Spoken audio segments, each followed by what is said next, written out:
गोरखपुर और फूलपुर भी हारे थे और इसके बावजूद जब लोकसभा चुनाव हुआ तो सपा बसपा गठबंधन के बाद भी हम जीते।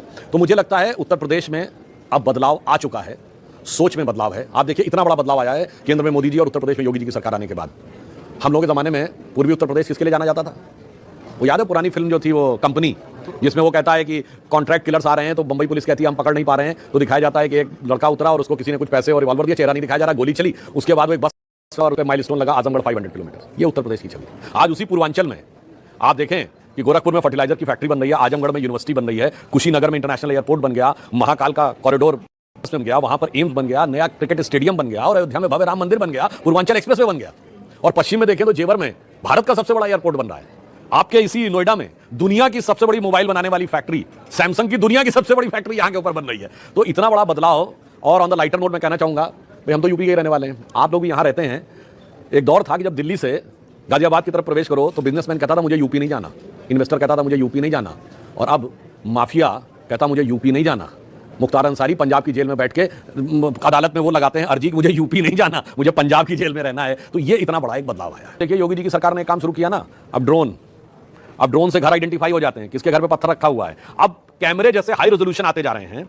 तो अब जैसे आपने देखा होगा कि अमेरिका में, चाइना में फोटो क्लियर कट भीड़ में भी व्यक्ति की पहचान ली जाएगी।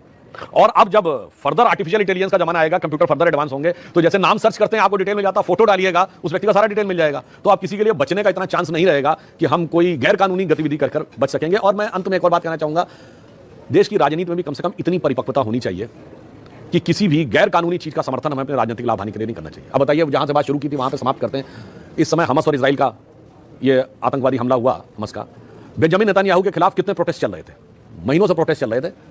मगर जैसे ही यह घटना हुई विपक्ष ने सारे प्रोटेस्ट वो कर दिए, सस्पेंड कर दिए, और काम सरकार के साथ है। बल्कि आपने देखा होगा वहां के लीडर ऑफ अपोजिशन ने आर्मी की ड्रेस पहन के काम आर्मी के साथ है।